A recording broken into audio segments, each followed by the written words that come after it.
계속해서 우리가 교회의 하나됨에 대해서 말씀을 나누고 있습니다. 교회의 하나됨의 의미가 무엇인지, 그리고 어떻게 하나됨을 성도들이 지켜 나갈 수 있는지에 대해서 바울이 말씀을 전하고, 그리고 오늘 본문을 통해서 그리스도의 선물의 그 풍성함이 무엇인지 우리가 살펴보기로 원합니다. 여러분, 교회는 그리스도를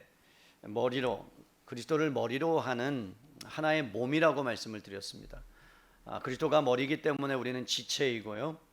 그래서 그 지체들이 각각 다른 지체이지만 하나의 통일성을 이루고 있다.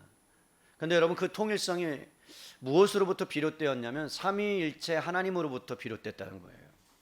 오늘 본문 4절 말씀을 보시면 이렇게 써 있습니다. 몸이 하나요, 성령도 한 분이다. 그러니까 결국은 여러분, 우리가 교회가 하나 될 수 있는 것은 성령이 한 분이시기 때문이다. 그리고 여러분 5절의 말씀을 보세요. 주도 하나다라고 말씀하죠. 예수 그리스도도 한 분이시다. 6절에 가보면 하나님도 한 분이시다라고 말씀하면서 만유의 아버지시라 만유 위에 계시고 만유를 통일하신다, 하나 되게 하신다. 결국은 여러분 삼위일체 하나님 성부와 성자와 성령 하나님께서 하나이듯이 그 하나님으로부터 우리 교회도 하나 될 수밖에 없음을 말씀해주고 있다는 거죠. 여러분, 세상 사람들이 모여서 교회를 만든 건 아닙니다. 우리가 교회를 한번 해보자 해서 교회가 이루어진 거 아닙니다. 은혜사랑의 교회가 5년 전에 이 땅 가운데 세워졌는데, 제가 교회를 하고 싶어서 세워야 되겠다라는 마음을 하나님이 주셨기 때문에, 주님이 이 교회를 세우라 말씀하셨기 때문에 교회가 세워진 것이지, 내가 고민하고 생각하고 많은 사람들을 모아서 우리 한번 교회를 해봅시다 라고 해서 세상의 어떤 모임처럼 된 것이 아닙니다. 그렇기 때문에 여러분, 교회라는 것은 독특하게 삼일체 하나님께서 만드신 것이고, 성경에 보니까 예수님이 핏값으로 교회를 세우셨다는 거예요. 그러니까 값어치가 예수님의 피의 값, 목숨값이랑 동일하다는 거죠. 여러분, 우리가 교회를 볼 때 볼품이 없어 보입니다. 하드웨어적으로나 소프트웨어적으로나. 여러분, 개척교회들은 대부분 그렇죠. 지하에 있는 교회도 있습니다. 지상에 있는 교회도 있습니다. 큰 교회 건물을 갖고 있는 교회도 있습니다. 그런데 여러분, 교회가 그러는 외모로 아니면 외형적인 것으로 여러분, 우리는 판단할 수 없다는 거죠. 하나님께서는 모든 교회들이 예수 그리스도의 핏값으로 세웠기 때문에 그 값어치는 여러분 뭐와 동일하냐? 예수 그리스도의 생명과 동일하다는 거예요. 그러면 생명을 지켜나가는 거죠. 그래서 여러분, 교회가 교회의 통일성인 하나됨을 힘써 지켜나가기 위해서 또 한 가지 우리가 알아야 될 것이 있는데, 그것이 무엇이냐면 다양성을 가진다는 거예요. 여러분, 교회 안에는 수많은 사람들이, 죄인들이 모인 곳입니다. 그래서 세상에 여러분 전혀 다른 사람들이 모여서 한 교회를 이루어 갑니다. 그래서 하나 안에 다양성을 갖는다는 거죠. 교회를 개척할 때 제일 많이 질문을 받는 것 중에 하나가 무엇이냐면, 많은 질문 중에 하나가, 왜 이 땅에 수많은 교회들이 있는데 목사님 왜 교회를 또 세우려고 하십니까? 이 질문이에요. 여러분, 저녁에 가보면 수많은 십자가가, 빨간 십자가, 하얀 십자가들이 많이 있습니다. 혹여나 제주도나 여행을 갈 때 보면 여러분 수많은 빨간 불들이 많이 있습니다. 교회가 넘쳐난다고 얘기하죠. 불신자들이 얘기합니다. 아니, 교회가 그 옆에 있는데 또 세워진대. 여러분, 한 건물에 저는 4개의 교회가 있는 곳을 봤습니다. 한 건물에, 이 같은 건물에. 우리 교회도 여러분 십자가가 하얀색이 있어요.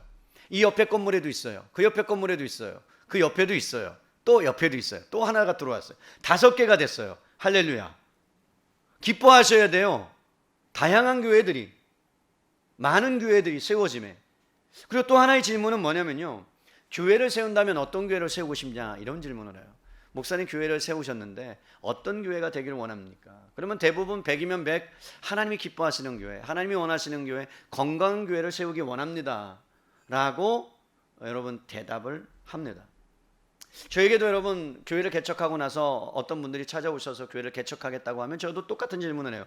아니, 5만 교회가 한국 교회에 있는데, 그런데 굳이 목사님 그 어려운 길을, 그 힘든 길을 저 같으면 그냥 말리겠어요. 안 가시면 안 되나요? 목사 안수 받기 전이라면 목사 안수 안 받으면 안 되나요? 제가 그렇게 얘기해요. 제가 가보니까 그렇더라고요. 행복함도 있어요, 기쁨도 있어요. 근데 굳이 왜 그래서 여러분 한 명도 돌아선 분은 없습니다. 그 길로 다 가셨습니다. 여러분 왜 그런 질문을 던질까요? 많은 사람들이 생각합니다. 교회가 너무 많다는 거죠. 그럼에도 불구하고 여러분 이 땅 가운데 교회는 계속해서 세워져야 된다고 믿습니다. 또 어떤 분은 이렇게 얘기해요. 목사님, 우리나라는 교단이 너무 많아요. 여러분 너무 많아요. 진짜. 제가 속한 교단은요 합신이에요. 합신. 그리고 크게는 통합 측이 있어요. 영락교회 대표적인. 합동 측은요 충형교회, 사랑의 교회. 그게 합동 측이에요. 그러면 여러분 우리 교단은 굉장히 조그맣니다. 900명밖에 안 돼요.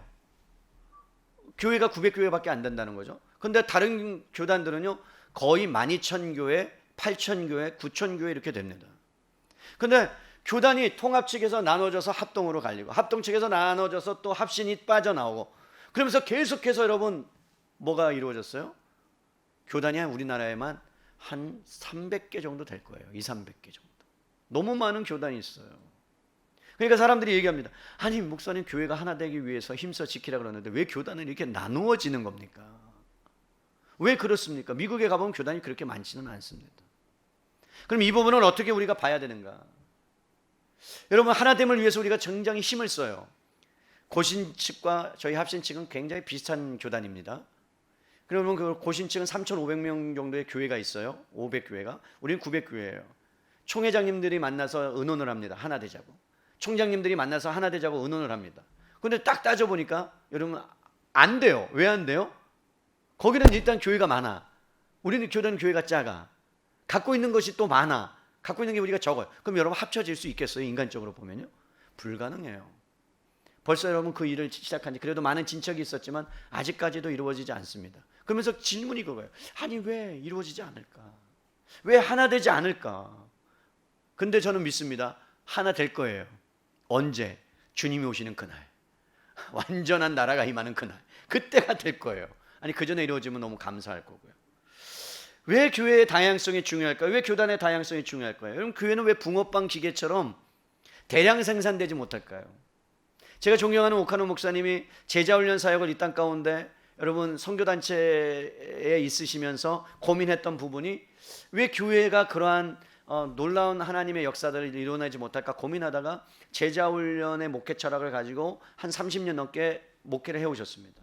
그래서 칼세미나에 여러분 1년에 2차례 모이는데 한 300명에서 400명의 목사님들이 참여하십니다.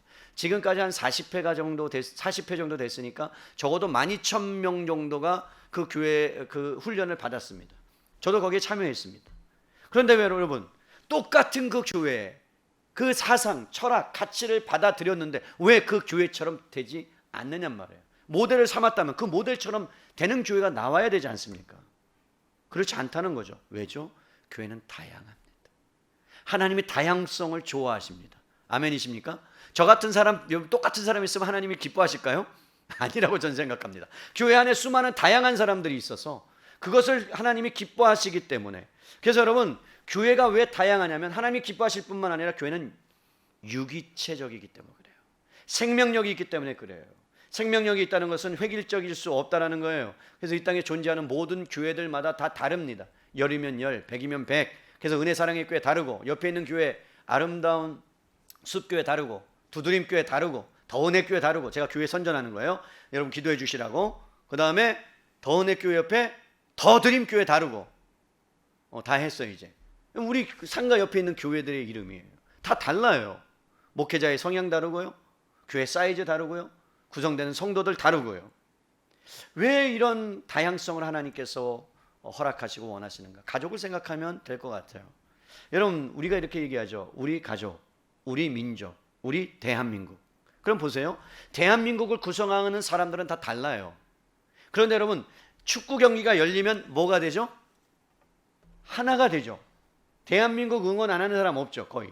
이번에 카타르 월드컵 최종 예선이 레바논전과 있었어요. 보다가 제가 여러분 하이라이트를 봤는데 축구는 11명이 뛰는 거예요.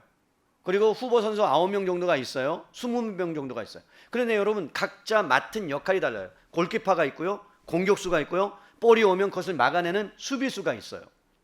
이 유니폼을 같은 유니폼을 입고 같은 생각을 갖고 대한민국을 대표해서 뛰어요. 그러면 여러분 거기에 뛰는 모든 사람들은 자기가 갖고 있는 모든 기존의 기득권을 다 내려놓고 대한민국의 국가대표라는 이름 하나를 가지고 여러분 상대편과 맞춰서 뛰는 거죠.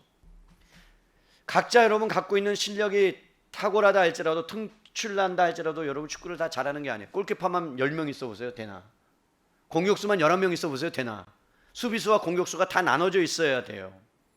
여러분 그럴 때에 무엇이 중요하냐면 우리가 한 팀이다라는 것을 생각하고 상대편에 우리가 골을 넣기 위해서 내 앞에 있는 선수에게 내 뒤에 있는 선수에게 어떻게 패스를 해야 되고 어떻게 도와줘야 되는지 우리 중학교 학생 중에 축구를 잘하는 친구가 있거든요. 그걸 생각해야 돼요. 그러면서 여러분 하나됨을 가장 잘 알고 이게 팀이 하나를 이루는가 안 이루는가를 누가 제일 잘 아냐면 감독이 잘 알아요. 감독이. 야, 얘가 지금 자기 잘난만에 축구하는구나. 아, 쟤는 지금 잘못하고 있구나. 그래.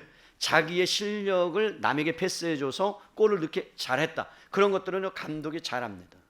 왜 이 말씀을 드릴까요? 인간은 홀로 살 수 없다는 거예요.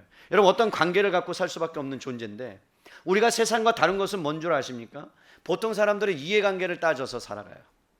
나에게 유익이 되면 여러분 적이다 할지라도 적을 잠시 내려놓고 뭘 만들어요? 나의 아군으로 만들어요. 나에게 유익이 된다면. 그런데 나에게 이익이 되지 않고 유익이 되지 않는다면 여러분 아군이다 할지라도 거리를 둘 수 있다라는 그러한 존재가 인간입니다. 그런데 여러분 교회라는 것은 그리스도를 머리로 삼는 교회는 그렇지 않다는 거죠. 그리스도를 머리로 삼는다는 것은 그분의 생각과 그분의 가치와 그분의 명령과 그분의 말씀 안에 거한다는 것이고 그분의 명령 안에 거하기 때문에 모든 사람들이 교회 안에 있는 속한 사람들이 가치가 같아져요. 생각이 같아져요. 사는 목적이 같아질 수밖에 없다는 거죠. 다른 말로 하면요, 자기 좋을 대로 사는 것이 아니라 다양성을 존중해요. 아, 그런 사람도 있구나. 그분이 있으니까 우리가 되는 거지. 여러분 골키퍼 없으면요 큰일 납니다. 아무리 못하는 사람이다로요 누군가 수비수가 있어야지 상대방의 공격을 막아내는 것과 같습니다. 교회도 마찬가지예요. 안 보이는 것 같아도 청소하시는 분이 계시고요, 안 보이는 것 같아도 교사로 헌신하는 분이 계시고요, 어떤 분은 교사로 헌신하지 못하니까 기도하는 분이 계시고요. 근데 방향성은 똑같아요. 하나님의 영광을 위해서 그리고 섬기기 위해서 내가 존재한다. 자신의 지식이나 경험이나 사람이 중심이 되지 않고 어떻게 하면 함께 살아갈 수 있는가를 고민하는 거죠. 여러분 지금 델타 바이러스가 이제 모든 또 전 세계를 강타하고 있어서 부스터샷을 맞아야 된다고. 근데 안타깝게도 얀센 맞으신 분들은 부스터샷을 미국은 안 준다는 거죠. 그리고 화이자나 아스트라제네카는 부스터샷을 맞아야 된대요. 그런데 여러분 미국은 지금 화이자는 맞지만 아스트라제네카는 잘 안 맞아요. 우리나라도 그런 현상이 일어나죠. 그래서 자녀 백신이 다 거의 아스트라제네카예요. 제가 백신을 얘기하는 게 아니고 중요한 건 뭐냐면 수많은 백신이 지금 남아돌고 있어요, 미국은. 그럼 여러분 어떻게 해야 됩니까? 부스터샷을 맞기 전에 WHO에서 이런 얘기를 했어요. 부스터샷을 주지 말아라. 그리고 뭘 해야 된다? 이미 지금 델타 바이러스가 창궐하고 있는 그 제3나라, 제3세계, 그 잘 살지 못하는 나라에 그것을 뭐 해야 된다? 공수해서 그들을 맞춰야 된다. 저는 거기에 동의하는 사람이에요. 왜? 서로 함께 살아가야 된다는 거죠. 근데 뭐 때문에 안 된다고요? 이해관계 때문에 하는 거예요. 이걸 버리는 한이 있더라도 우리는 살아야 되겠다라는 그런 이기주의의 탐심과 욕망과 욕심이 우리 안에 있기 때문에 그래요. 그런데 교회는 그렇지 않다는 거죠. 어떻게 하면 함께 살아갈 것인가? 어떻게 하면 연약한 지체가 있는데 그 지체를 함께 같이 갈 수 있는가? 다른 말로 한다면 나를 섬길 수 있는 자리까지 나아가는 거죠. 여러분 초기에 있는 교회, 초대 교회들도 보면 다양하며 가지각색이었어요. 예루살렘 교회가 있었고요, 선교의 중심인 안디옥 교회가 있었고요, 여러분 은사가 충만한 고린도 교회가 있었는데 여러분 문제가 없었던 교회들은 없었습니다. 모든 교회들이 다 문제가 있습니다. 아멘. 여러분이 속해 있는 은혜사랑의 교회도 문제가 있을까요, 없을까요? 네, 있습니다. 왜 없겠어요? 있습니다. 그런데 여러분 중요한 것은 뭐냐면 그럼에도 불구하고 하나됨을 이루어가는 것, 그것에는 여러분 분명하게 우리가 목표를 갖고 가야 된다는 거예요. 교회가 세상과 다른 것은요, 문제를 바라보는 시각이 달라야 된다는 거예요. 다양성 안에 하나를 이루어 가시는 것. 잘 보세요. 마태복음 16장 16절에 예수님께서 제자들에게 물어보세요. 너희는 나를 누구라 하느냐? 주는 그리스도시요 살아계신 하나님의 아들입니다. 그러니까 예수님께서 너무 기뻐하셔서 바요나 시몬아 내게 복이 있다. 이것을 알게 하는 것은 너가 네 지식으로 안 게 아니라 성령님께서 너에게 깨닫게 해서 알게 한 거다. 그러면서 그에게 축복을 하나 주시죠. 뭘 주십니까? 음부의 권세가 너의 신앙 고백 위에 말씀 위에 교회를 세울 건데, 그런데 음부의 권세가 교회를 이기지 못하리라. 여러분, 아무리 보잘것없는 교회라 할지라도, 아무리 부족한 교회라 할지라도, 아무리 문제가 있는 교회라 할지라도 하나님이 개입하셔서 여러분 사단의 권세가 교회를 해하지 못할 줄로 믿습니다. 그렇다면 우리가 관점을 가지고 여러분 바라봐야 되는데, 어떤 관점이에요? 세속의 물결들이 여러분 교회를 강타하기 시작할 때가 언제입니까? 60년대 70년대 저는 살아보지 않았어요. 보릿고개도 겪어오지 않았어요. 여러분, 지금처럼 기술이 발달된 그런 때가 아니에요. 지금처럼 여러분 갖고 싶은 거 다 국민재난지원금으로 요즘은 여러분 다른 걸 사라고 막 시장 가서 사라고 했는데 요즘 세대는 뭘 사요? 아이폰 사고 아이팟 사고 이런 거 사잖아. 그죠? 신문 안 보세요? 여러분 그런 거 사잖아요. 사는데 그게 잘못된 건 아니에요. 여러분 풍조가 그렇다는 거예요. 예전엔 그거 없이 살았어요. 괜찮았어요. 부족해도 살았어요. 그런데 여러분 어느 순간에 교회가 세상의 문화를 어떻게 했습니까? 넘어서서 문화를 주도해 나간 적이 있었어요. 그게 88년 전이에요. 올림픽 전. 그때까지는 교회가 여러분 어떤 여름 성경학교를 하든 성경을 말씀을 사경회를 하든 그 다음에 교회에서 무엇인가를 하면요 수많은 아이들이 몰려와서 여러분 그 안에서 문화를 배우고 공동체를 배우고 사랑을 배우고 용서를 배웠어요. 그런데 88년 자본주의가 들어오고 올림픽 이후로 우리나라가 여러분 2만 부를 돌파하기 시작하고, 여러분 자본주의의 세력이 자본주의 세속주의가 교회 안으로 침투하기 시작하면서부터 교회가 문화를 빼앗기기 시작했어요. 주도권을 내어주기 시작했어요. 그러면서 여러분 교회도 점차적으로 여러분 자본주의의 잠식을 당하기 시작합니다. 세속주의 문화의 물결에 여러분 흘러가기 시작합니다. 그러면서 교회의 힘이 약화됩니다. 동력이 약화됩니다. 그 안에 사랑과 그 안에 용서와 그 안에 품음과 포용들이 배려가 사라지기 시작했습니다. 사실은 하나님께서 교회를 세우신 목적은요 세상 사회 가운데 대안적 공동체로 교회를 세우셨다는 거예요. 무슨 얘기냐면 많은 사람들이 교회를 보고 그 안에 들어갔을 때 세상이 찢기고 상한 심령들이 교회 안에 와서 때로는 어려운 문제가 있지만 그 안에서 그 소그룹 안에서 여러분 서로 배려함으로 사랑함으로 양보함으로, 그러면서 그 안에 세상에 줄 수 없는 그러한 은혜들을 경험하라고 여러분 교회를 허락해 주셨는데, 교회가 그 역할들을 감당하지 못하는 그러한 시대가 왔다는 거죠. 그럼에도 불구하고 저는 확실한 것은 무엇이냐면 음부의 권세가 교회를 해하지 못한다면 우리는 이 하나됨의 다양성 안에서의 여러분 그 지켜나가는 것들을 이제는 우리가 해야 된다.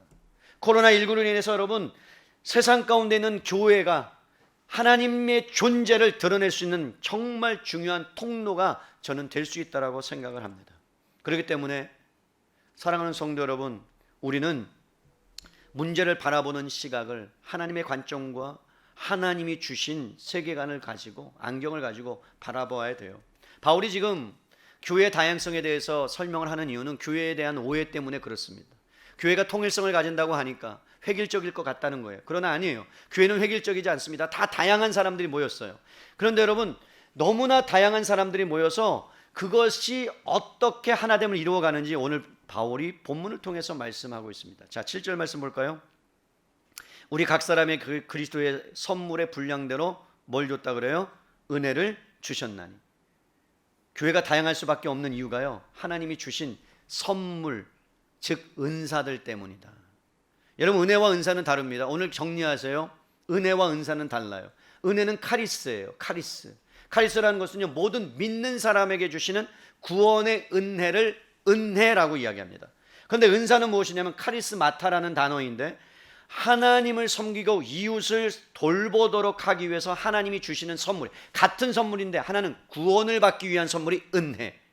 이거는 여러분 우리의 힘으로 받을 수 없는 거예요. 하나님이 열어주셔야 돼요. 똑같아요.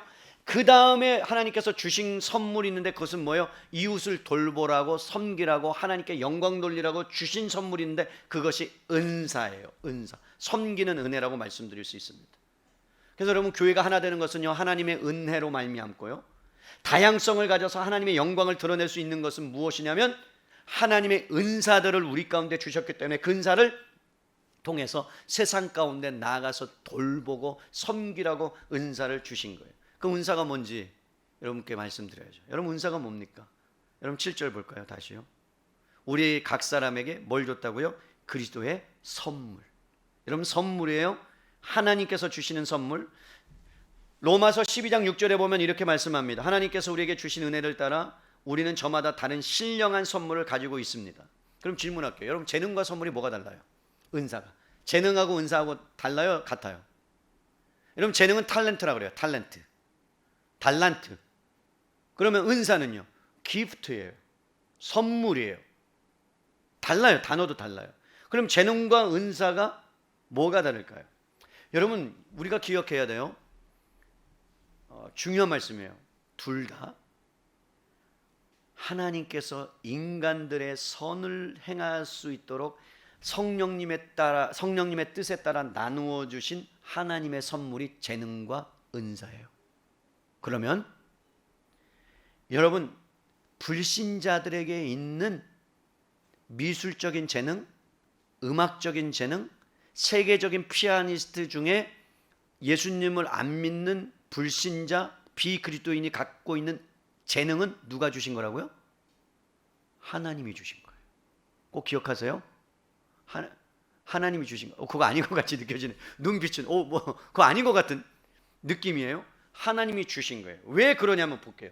예수님을 믿는 자와 믿지 않는 불신자를 포함하여 모든 사람들이 예술과 과학과 갖고 있는 모든 재능은요, 하나님이 아담과 하와를 창조하셨을 때 그때 주셨어요. 문화를 다스려라, 땅을 정복하라. 그 얘기는 뭐예요? 경작하라는 거예요. cultivate. 문화를 정복하는 것은 경작하라, 만들어내라, 창조해내라. 하나님의 창조하는 다른 개념이에요. 발전시켜라 이런 개념이에요. 그렇다고 그러면요, 문화를 발전시키고 그리고 만들어가는 것은 하나님께서 아담과 하에게 주신 거예요. 근데 그 인간의 재능이 유전을 통해서 오잖아요. 여러분 미술을 잘하는 부모님 밑에서는 미술을 대부분 잘해야 못해요. 나와요, 잘하는 친구가. 그죠? 아닐 수도 있어요. 그리고 음악을 자랑하는 재능이요, 부모님 안에서 자녀를 낳으면 그 영향력이 그 아이에게 흘러가. 이걸 뭐라 그래요? 재능이라 그래요. 그러면 여러분 꼭 기억하고, 자, 만약에 우리가 어떤 데 음악을, 어떤 데 미술을 하는데 보내려면 학원에, 그러면 여러분 너무나도 탁월한데 그 사람은 비기독교인이에요. 이분은 탁월하지 않아, 기독교인이에요. 어디로 보내야 돼요? 어디로 보내야 돼요? 비기독교인이에요? 기독교인이에요? 어디로 보내야 돼요? 대답을 하세요. 비기독교인. 왜? 이 친구의 재능을 살려주려면 그에게도 뭐가 있다고요? 하나님이 주신 재능? 선물이라니까요. 그분한테 재능이라니까요. 그래서 배워야 되는 거예요. 불신자에게 가서라도. 그런데 영향력이, 그가 정말로 소문을 들어보니까 악하고 욕도 많이 하고 그렇다면 안 보내야죠. 그런데 그렇지 않아. 근데 이 기독교는 잘 못 가르쳐. 예수님만 믿어. 여기로 보내야죠. 근데 우리는 무슨 생각을 해요? 주로 어디로 보내요? 기독교인에게 보내요. 아니에요. 세상 사람들에게도 하나님의 일반 은총인 탁월한 것들을 주실 수 있다라는 거예요. 아멘. 이렇게 설명할게요. 비슷해, 실력도요. 기독교인이에요, 비기독교인이에요. 그럼 어디로 보내는 게 좋아요? 기독교인에게 보내면 돼요. 왜? 그래도 선한 영향력을 더 받을 수 있으니까. 여러분 대통령 뽑을 때 우리는 주로 누구를 뽑아요? 예수 믿는 사람. 절대로 뽑지 마세요. 제가 단언하건대 예수 안 믿어도 정책과 공약과 백성과 나라를 위하면 그 사람을 투표하세요. 근데 마침 그 사람이 예수님을 믿어. 그러면 땡큐. 아시겠습니까? 근데 안 믿어. 근데 공약이 기독교적이야. 하나님의 의의가 거기에 들어갈 수 있어요. 그런 사람을 뽑아야 되는 거예요. 우리는 여러분 착각하지 말아야 돼요.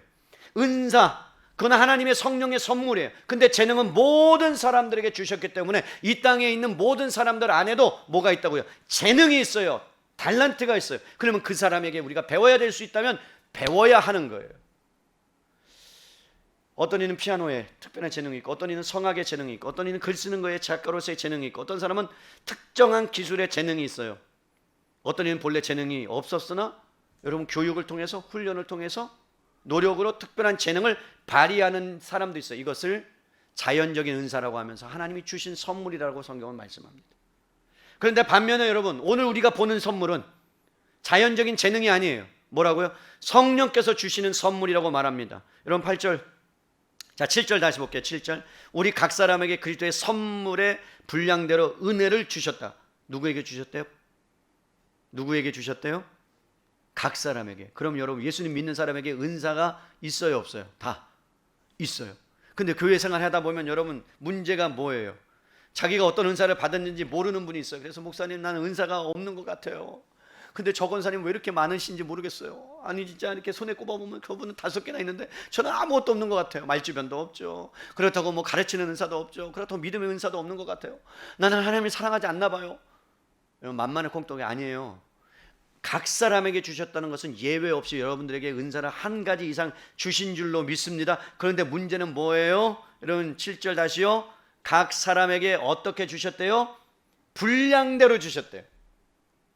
여러분, 마음이 내키지 않죠? 분량대로 주셨다니까. 하나님 마음인데 거부감을 가질 수도 있어요. 다른 사람에 비해서 여러분 자신의 은사를 안 받은 것 같이 느낄 수도 있어요. 그런데 주님이 말씀합니다. 여러분, 은사에는 경중이 있다 없다? 없다. 경중이 있다 없다? 없다. 어떤 사람은 뭐 방언을 하든, 어떤 사람은 통역을 하든, 어떤 사람은 믿음이 있든, 어떤 사람은 가르침의 은사가 있든, 여러분 은사에는 경중이 있을 수가 없는 줄로 믿습니다. 그렇기 때문에 여러분들은 다 은사를 받은 사람이에요. 옆에 분에게 얘기했어요. 은사는 한 가지씩 다 받았습니다. 좀 말은 하지 말고 속으로 하세요. 네, 굉장히 중요한 거죠. 여러분, 앙드레 지오드 르딩이라는 이름도 어려워요. 앙드레 지오 르딩이라는 사람이 내 몸의 신비라는 책을 썼어요. 책을 보면 놀라운 게 뭐냐면 우리 몸에 40조에서 60조의 세포가 있고요. 뼈가 211개. 뼈만 211개예요. 그다음에 기관이 100개. 뭐 장 이런 기관, 위 이런 거 다 따지면 100개. 근육이 약 450상, 조직이 800가지, 유전자가 10만 개 정도 된다고 합니다. 우리 몸이 얼마나 신비로운지요. 여러분, 우리 모든 세포와 뼈와 기관과 근육과 조직들이 각각의 역할이 있는데 그 역할을 충실히 감당할 때만 우리 몸은 36.5도를 유지할 수 있답니다. 만약에 36.5도가 올라가는 순간에 37도, 38도가 되면요, 이 몸이 반응하기 시작해요. 문제가 생기기 시작하니까 수분을 내뱉는다든지 아니면 여러 가지 증상이 나타나는. 왜? 몸을 유지해야 되니까. 한 가지라도 고장이 나면 우리는 이 몸이 전체적으로 유지될 수 없다라는 거죠. 그렇다면 여러분, 교회 안에 분량대로 하나님께서 여러분들을 다 각각의 은사를 주시고 어떤 사람은 가르침이 탁월해요. 근데 그 가르침이 탁월한데 그 가르침이 탁월한 걸 성가대에서 쓰고 있으면 돼요, 안 돼요? 정말 못하셔. 내가 봐도 찬양을. 그럼 성가대에 내려오셔야 되는 거 아니에요? 우리는 성가대가 없으니까. 본인은 노래를 좋아한다고 성가대에 서서 막 찬양을 부르는, 물론 하나님 받으시죠. 하나님 저는 받는다고 믿어요. 그런데 다른 사람들이 되게 힘들어 하잖아요. 시험에 들 수도 있고. 그러면 그분의 은사가 가르치면 가르침에 가셔야 하잖아요. 근데 가르침을 너무 못해. A를 가르치면 얘네들이 C로 알아들어. 그러면 여러분, 그분은 내려오셔. 가르침을 그만두셔야 돼요. 그리고 다른 은사를 주신 걸 찾아야 되죠. 근데 그냥 벅벅 우기는 거죠. 왜? 내가 거기 안 되면 안 된다고. 그러면 어떻게 말릴 수는 없어요. 그러나 조용히 저는 기도해. 하나님 내려오게 도와주세요. 하나님, 주님의 은혜 가운데 합력하여 선을 이루는 놀라운 은혜의 역사가 있도록 도와주세요. 그렇게 기도해야 되죠. 집사님 죄송합니다. 집사님 성가대의 은혜는 아닌 것 같고 가르침 쪽인 것 같습니다. 그럼 굉장히 섭하시거든요. 그래서 굉장히 조심스러운 거예요.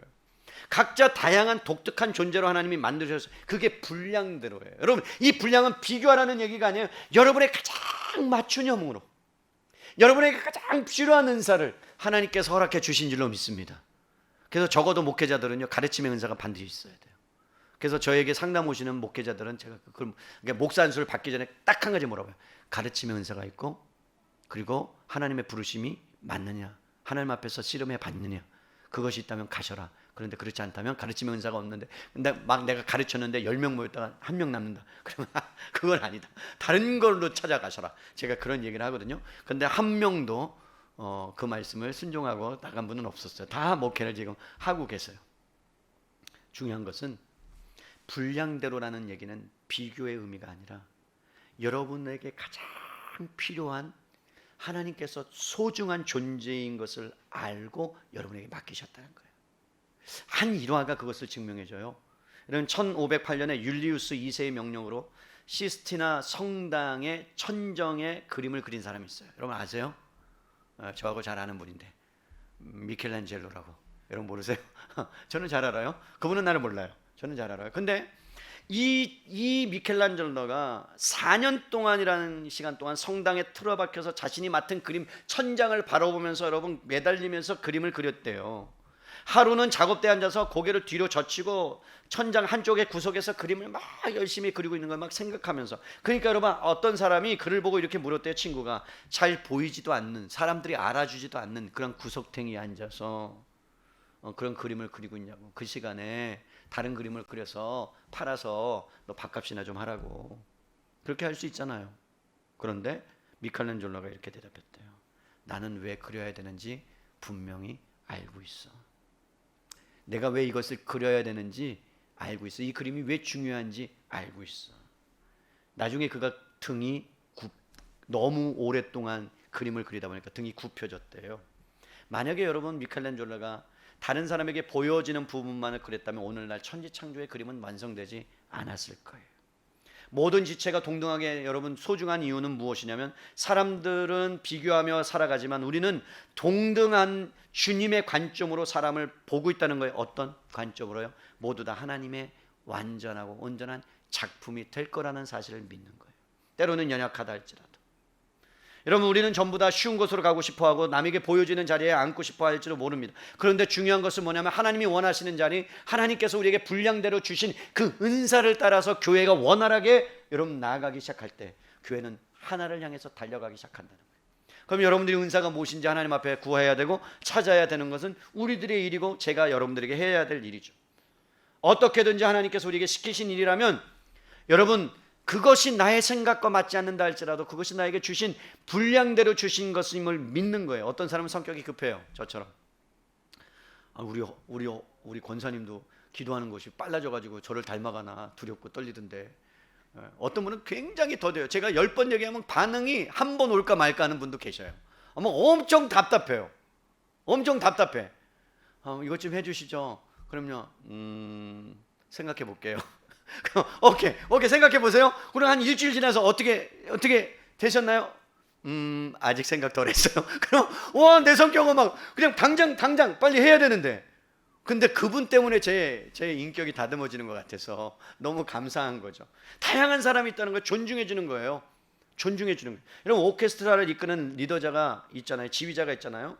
똑같은 악보인데 여러분 아무리 바이올린을 잘 킨다 할지라도, 첼로를 잘한다 할지라도요, 여러분 그 자기가 잘난 맛에 그 음악을 하면요, 여러분 오합지졸이 되는 거 아십니까? 오케스트라가 안 되는 거예요. 지휘자가 그것을 하나하나 그 사람에게 맞게끔 과하다 싶으면, 재능이 탁월하지만 여러분 그러면서 없어서는 안 될 아주 중요한 악기가 또 있다는 거 아세요? 바이올린도 아니에요. 여러분 뭔지, 저는 이름이 내 기억이 안 나요. 뭐냐면 그냥 어느 정도 지나면 꿍 한번 쳐주는 거예요. 어느 정도 지나면 꿍 한번 쳐주는 거예요. 나 그거를 하는 친구가 있어요. 엄청나게 커요. 그게 뭐 콘트라베이스도 아니고 팀파 모르겠어요. 내가 하여간 죄송해요. 제가 음악에 무식해요. 제가 음악에 재능이 있는 거예요. 그래 여러분 꿍 한번 쳐줘야 그것에 맞춰서 또 뭔가가 이루어진대요. 그것이 빠지면 이 오케스트라가 안 된다는 거예요. 소중한 거예요. 남들은 봤을 때 별거 아닌 것 같아도, 남들은 봤을 때 아닌 것 같아도, 여러분 얼마나 바이올린 딱 키면 얼마나 멋있습니까? 저는 안 돼요. 바이올린이 다른 건 안 돼. 악기 기타 정도 치지. 근데 어떠한 악기든지 다 중요하다는 거예요. 하나님은 우리의 지휘자래요. 우리는 악기래요. 그렇다면 여러분 그 지혜에 따라서 모든 만물의 세계가 하나님의 맡겨진 분량대로 움직여 나갈 때 여러분 아름다운 하모니를 이 세상이 나는 거예요. 교회가 여러분 분량대로 그 모든 것들을 다양성 안에서 갖추어 나가고 이루어 나갈 때 여러분 세상 사람들 가운데 뭘 나타낸다고? 교회가 아름다운 하모니를 나타내는 거예요. 은혜 사랑의 교회 가면, 그 교회 가면 뭔지 모르게 평안함이 있고 은혜가 있고 그 안에 가면 녹아지는 것이 있어. 이런 은혜가 있게 되는 교회가 되기를 바랍니다. 아멘 할까요? 되게 싫으시면 안 해도 되고, 거기 교회만 가면 분란이 일어나. 놀라운 일이야. 그런 교회는 아니잖아요. 그럼에도 불구하고 하나님 만들어 가겠지만, 그러면 여러분, 자, 여기까지 하고 제가 이제 쉼없이 달려왔는데 중요한 건 지금부터예요. 자, 7절 보세요. 7절. 자, 우리 각 사람에게 그리스도의 선물의 분량대로 은혜를 주셨나니 그러므로 이르기를, 8절로 들어가는 것이요. 사실 8절, 9절, 10절은 생뚱맞은 성경 구절과 같습니다. 자, 어떻게 가야 되느냐? 은사를 분량대로 주셨대요. 그러면 11절로 바로 넘어가야 정상이에요. 그가 어떤 사람은 사도의 은사를, 어떤 사람은 선지자의 은사를, 어떤 사람은 복음 전도자의 은사를, 어떤 사람은 목사 곧 교사의 은사를 주셨다. 이렇게 해야 정상이에요. 그런데 8절부터 10절까지를 사도 바울이 의도적으로 성령의 감동을 받아서 뭐 했다고요? 넣어놨어요. 왜 그랬을까요? 여러분, 성경을 읽으면서 제가 늘 던져야 되는 것은 왜 성경이 이럴까라는 질문을 늘 던지라 그랬어요. 덮어놓고 믿지 말고요. 왜 그럴까? 왜 굳이 이것을? 중요하기 때문에. 이 구절이 어디에 나오냐면요, 똑같은 성경 구절이, 거기 보세요. 여러분, 기역자 보이죠? 8절 밑에 성경에 보면 기역자, 그죠? 기역에 뭐라고 써있어요? 밑으로 쭉 성경을 내려오면 시편 68편 18절, 이것만 읽어도 여러분들 진짜 성경이 넓혀지는 거예요. 찾아볼까요? 시편 68편, 시편 68편 18절이에요. 자, 시편 68편 18절 제가 읽어드려요. 주께서 높은 곳으로 오르시며 사로잡은 자들을 취하시고 선물들을 사람들에게서 받으시며 반역달로부터 받으시니 여호와 하나님이 그들과 함께 계시기 때문이로다. 여러분, 뭐라 그래요?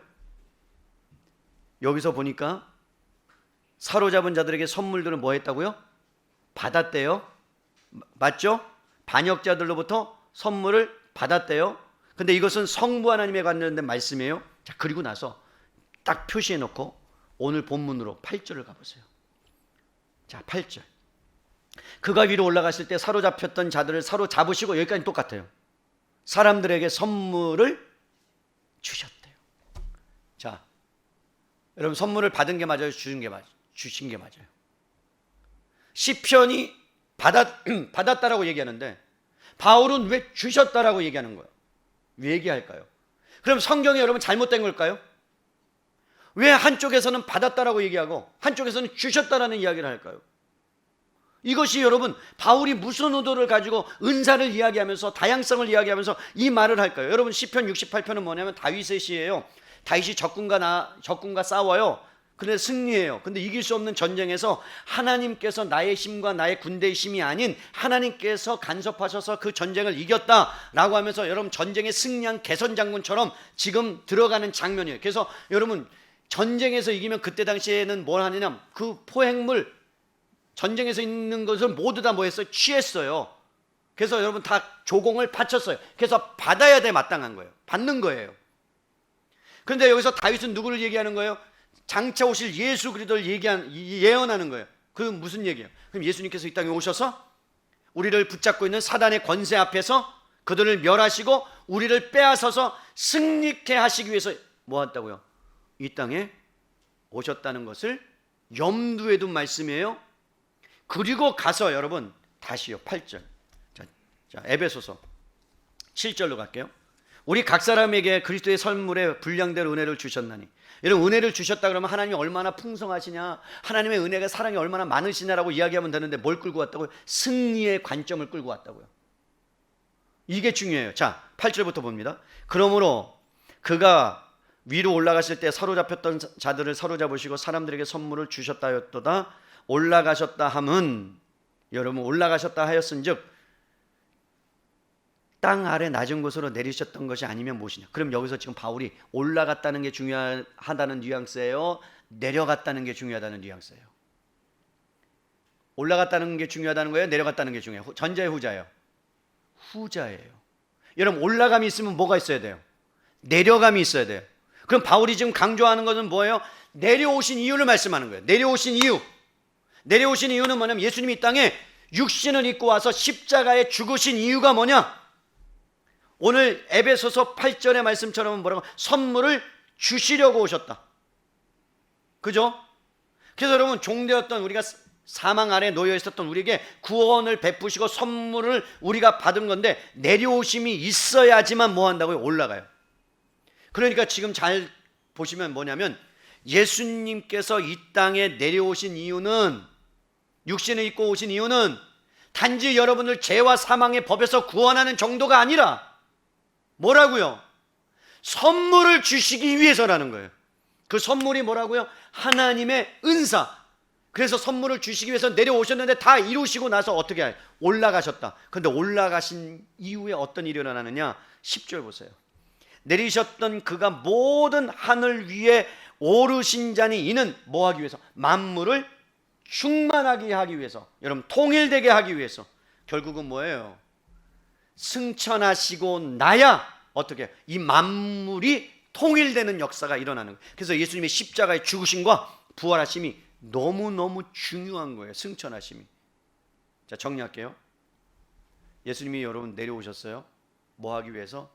우리에게 구원을 베풀어 주시고 우리에게 선물을 주시려고 이 땅에 내려오셨어요. 근데 어떤 모습으로 오셨다고? 승리의 장군으로, 개선 장군으로. 그러니까 그리스도인들 자체는요, 우리가 승리를 갖고 살아가는 사람들이에요. 아멘입니까? 우리는 결코 이 땅 가운데 실패하고 넘어진다 할지라도 하나님의 관점 안에서는 그 실패는 실패가 아니에요. 결국은 뭐예요? 승리를 향한 디딤돌, 거침돌, 때로는 방해물일지라 할지라도 우리는 승리하게 되어 있는 사람인 줄로 믿습니다.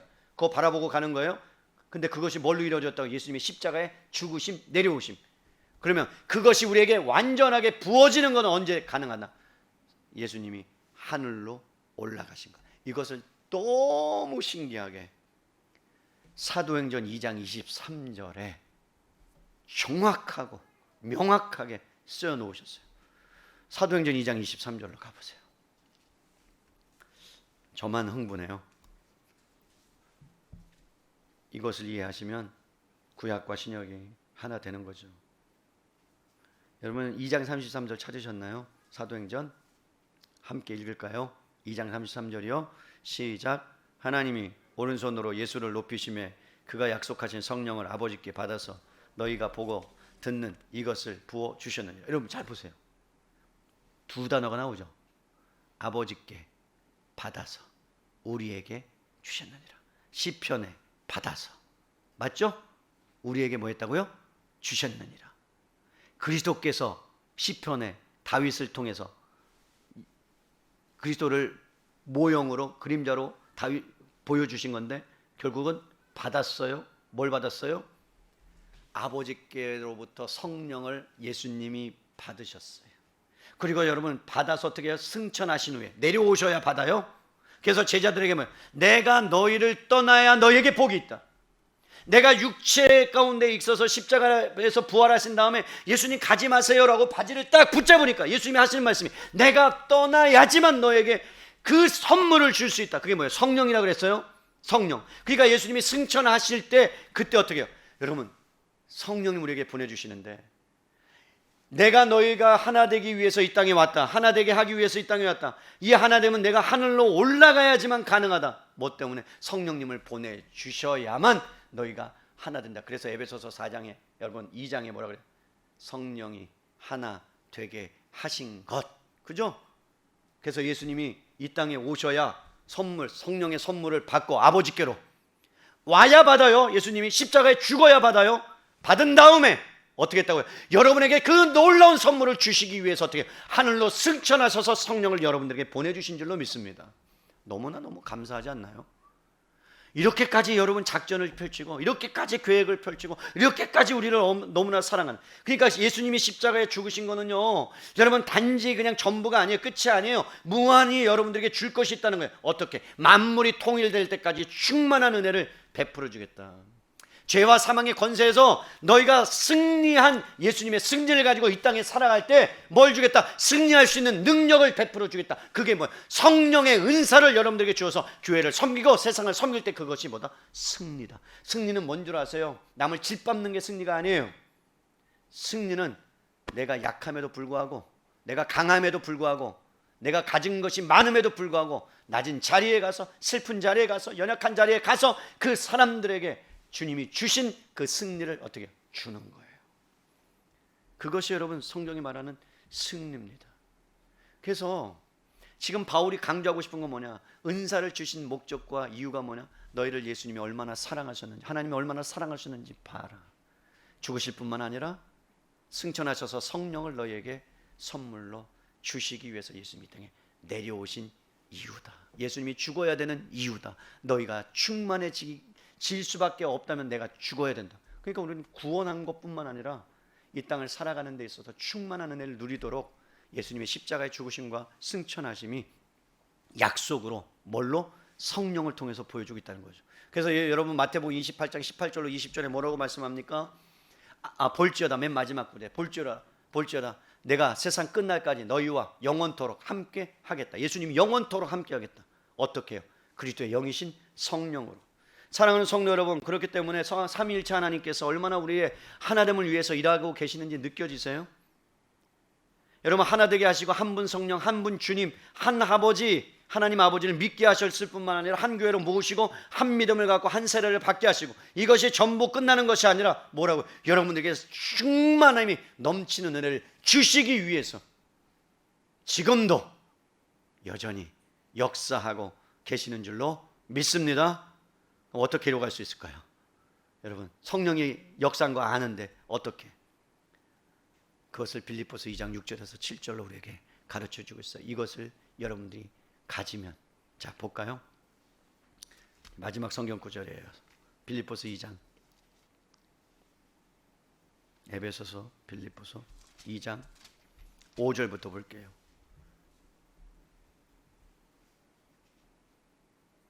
자, 1절부터 봐야 정상이네. 우린 자 1부보다 더 은혜를 받은 분들이라서 1절부터 보겠습니다. 1절부터 8절까지 함께 읽어요. 시작.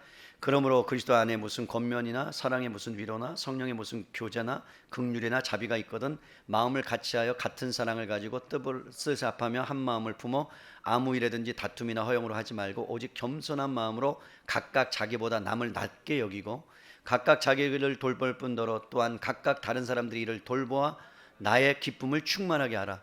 너희 안에 이 마음을 품으라. 곧 그리스도 예수의 마음이니 근본 하나님의 본체시나 하나님과 동등됨을 취할 것으로 여기지 아니하시고 오히려 자기를 비워 종의 형체를 가지사 사람들과 같이 되셨고 사람의 모양으로 나타나사 자기를 낮추시고 죽기까지 복종하셨으니 곧 십자가에서 죽으심이라. 그러면서 여러분 구절의 이름으로 하나님이 그를 지극히 높여서 모든 이름 위에 뛰어난 이름을 주시고 하늘에 있는 자나 땅에 있는 자들과 땅 아래에 있는 자들 모든 사람이 예수 이름 앞에 꿇게 통일되게 하시는 거예요. 모든 입으로 주 예수를 주라 시인하여 하나님 아버지께 영광을 돌리는 놀라운 은혜의 역사. 근데 그게 뭘로 가능하다고요? 여러분, 파워가 아니에요. 은사는 섬김이에요. 돌봄이에요. 함께함이에요. 나보다 남을 낮게 여기는. 근데 그것이 어떻게? 그리스도의 낮은 마음, 내려오심이 있어야 돼요. 내려오심이 있어야 돼요. 그건 뭐예요? 자기를 비우는 것, 그리스도의 마음으로 채우는 것, 나보다 남을 낮게 여기는 것. 그것은 우리 힘으로 안 돼요. 여러분, 내가 잘났는데, 내가 탁월한데, 남이 잘 못하는데 어떻게 나보다 남을 낮게 여겨? 그때 마음이 아니면 안 돼요. 그때 마음이 부어지면 그때부터 주님이 일하기 시작하는 거죠. 어떻게 할 수 있어요? 낮은 자리로 예수님이 오셨던 것처럼 아픔의 자리로 갈 수 있고요, 낮은 자리로 갈 수 있고요, 눈물의 골짜기로 갈 수 있어요. 그래서 그것을 다 예수님의 몸에 채웠던 것처럼, 그것이 하나님 나라의 초석이 되고 기초가 되었던 것처럼 우리가 그 마음으로 충만해지면 세상은 여러분 달라질 줄로 믿습니다. 그것을 보기를 원하는 거예요. 세상 사람들이 아름다우신 하나님을 어떻게 볼 수 있느냐? 여러분 안에 그 낮은 마음이, 비워진 마음이, 섬기는 마음이 우리 안에 가득 차고 넘칠 때, 아무리 발버둥 쳐도 여러분 최선을 다해보지만 채워지지 않는 공허함이 있잖아요. 뭔가를 여러분 잡고 싶은데 저만치씩 하잖아요. 근데 하나님의 사랑과 하나님의 은혜와 마음이 부어지면요, 그러면 그때부터 우리 안에 충만한 은혜들이 흘러가기 시작합니다. 그것을 위해서 예수님이 오셨답니다. 그리고 성령을 받아서 우리에게 주셨답니다.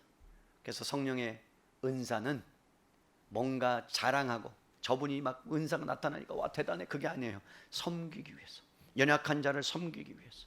은사는 또 여러분 착각하지 말아야 될 능력이 아닙니다.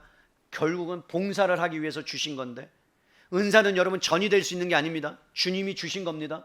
그래서 여러분 한간의 이단들 중에 하나가 뭐였어요? 은사를 전이할 수 있대요. 전가할 수 있대요.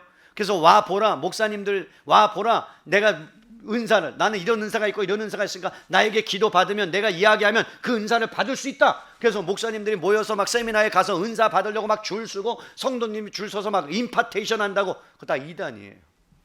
잘못된 이단이에요. 은사는 하나님이 주시는 거예요. 일방적인 하나님의 선물이에요. 우리는 구해야 돼요. 근데 구하면 뭐 책임이 따라요?